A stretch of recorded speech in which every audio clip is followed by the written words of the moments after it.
All right, fellow Vikings, welcome back. This time we're going to talk about training bucks.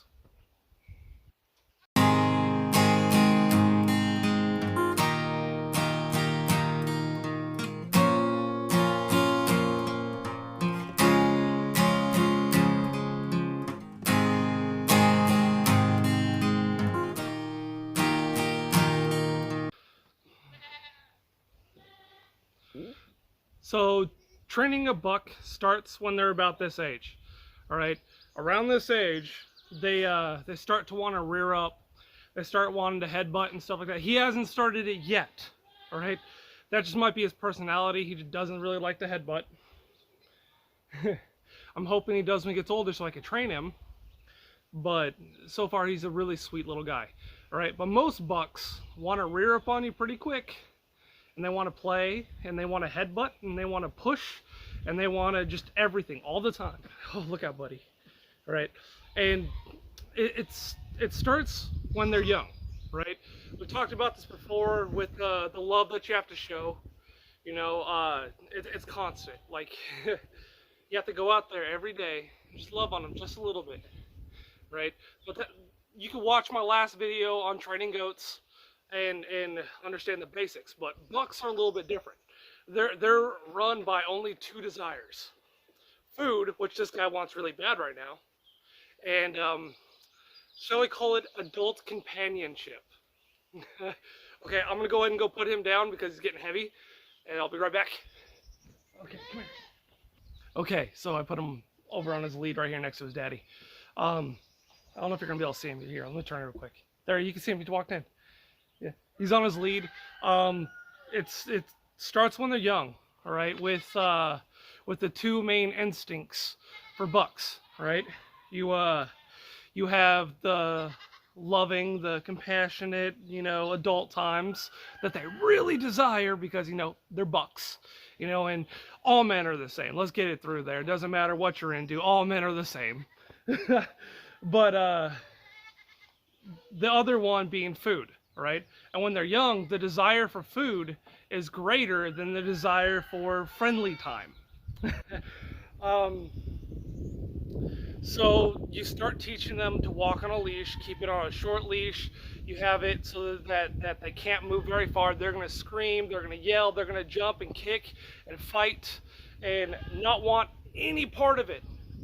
So you show them you got food, right? Once you have that food right there with them, right, they're like, okay, I get it. I walk with you, I get candy. Cool. Right, and they start walking with you. Just start playing with them a little bit. And when they get to that age, when they start wanting to rear up a little bit, you let them, right?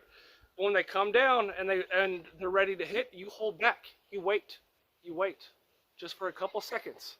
And then it's okay to hit them in the head. Yes, I know, I'm talking about hitting a baby kid in the head, but they're goats. This is what they do, right? It won't hurt them any, and they'll love you for it, all right?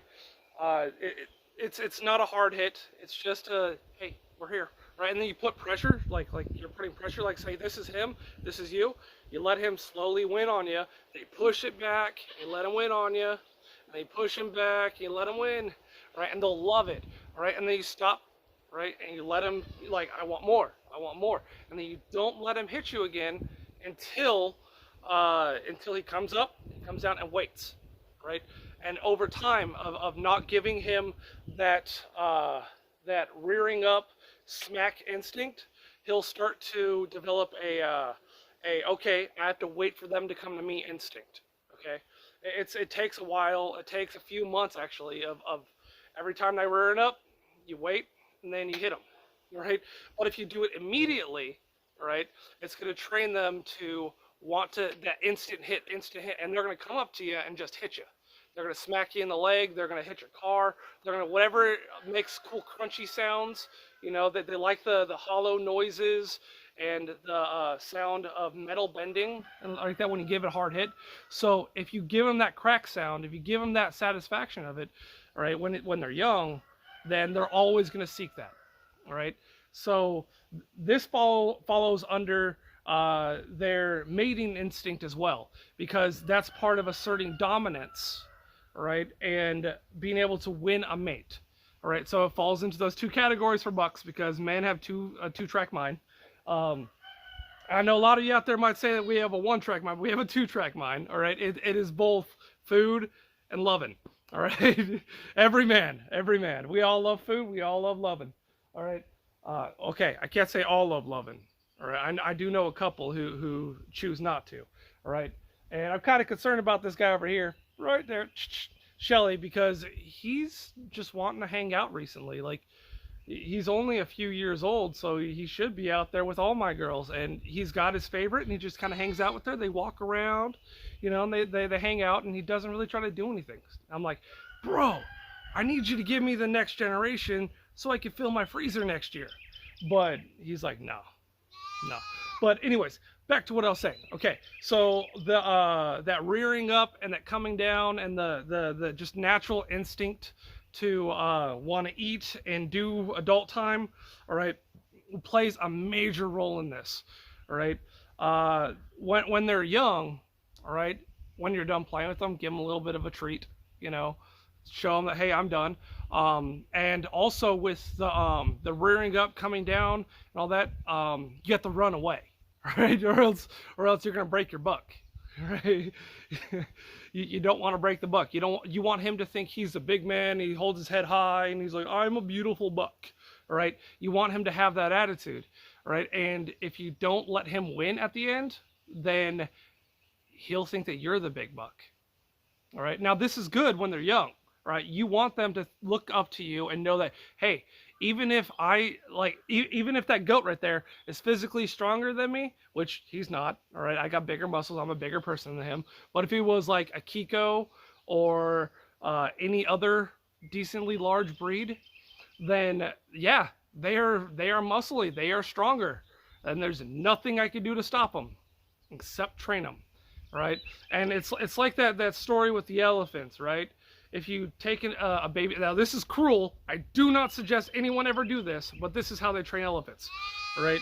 They take a small rope, all right, or a small chain, and they chain them down to a post, and no matter how hard they yell, no matter how hard they fight it, they can't break that chain. And you continue this on, giving them a little more room and all that as they get bigger, and when they're old, all you need is a little thread, and you'll be able to guide that elephant around. It's the same concept, all right? It's the same concept with leashes. The second you got the leash on, they have to become docile and work with you.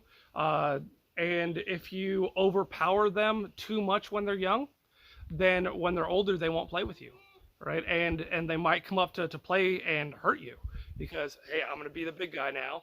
Or the opposite, they might not even try to breed at all ever, all right? They might like run from you every time you come up to them. But when it comes to, you guys can't see him. This guy right here, I absolutely love him. He's one of the best bucks I've ever had, right? He is fantastic, right? I've got him dialed in just how I want him, right? We have a good relationship. We play, I let him win. He lets me win. We headbutt with my fist. I rear up like a goat. It looks silly, but he loves it. And that's really it. Like, if you constantly give love, you constantly are there for him, tell him he's a good boy, just like any other person in life, right? If you're a constant force for positivity, all right, then everything around you, like the animals, are going to treat you like that, right? If you want to dominate and overpower nature and all that, you're going to be doomed, Or if you let animals just be animals and just put them out in the pasture, don't expect them to come up and want to be happy and friends with you.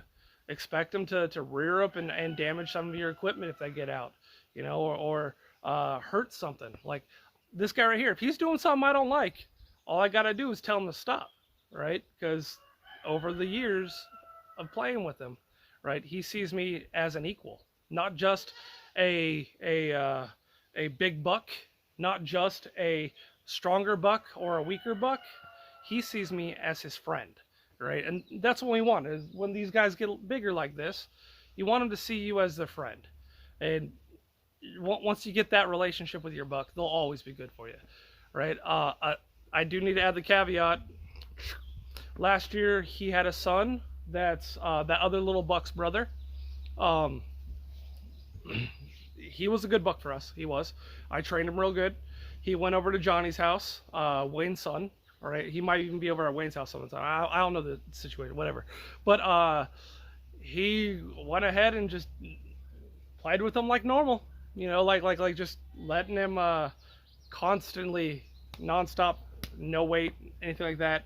And now he's acting out a little bit. So if they get older and they start to if you start to instantly give them that instant gratification, then they won't wait for it, and they'll expect that that's what they deserve, and they're going to take it. So at that point, expect them to ram into your cars and jump. I've never had these guys once jump on my car, my trailer. Okay, they might jump on the tailgate of my trailer, but they won't go in my trailer unless I tell them to get in my trailer, right? They don't climb on my cars. They don't climb on much of anything unless I gave it to them for a toy. You know, they're good animals if you treat them properly. And I know I've said this a million times, and you guys probably skip most of this, but it's all about how you treat your animals. You're out here loving with them, hang out with them every day, they're going to love on you and hang out with you every day. All right? It just makes life way easier. But that's it for this time, you guys. And, you know, share, like, subscribe, you know, do the YouTube thing. Yeah, I care. Oh, that's not it. I made a friend recently. I did. Right.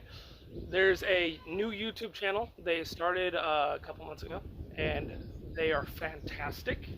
Right. I recommend their tomato video because if you're in zones, let's say 6B and north, right, now's the time to watch that video.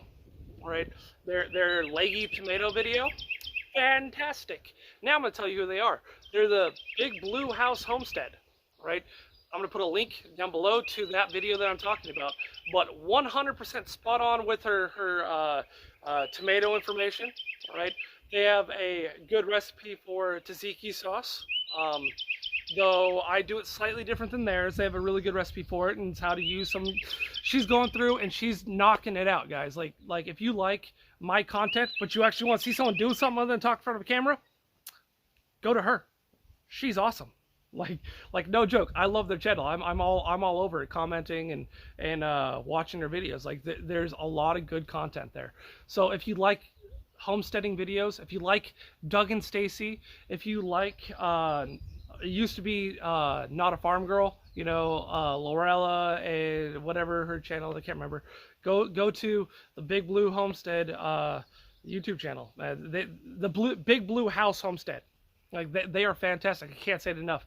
Like they're as real as it gets. Like it's down to earth homesteading. It's not. It's what Doug and Stacy used to be a few years ago. All right.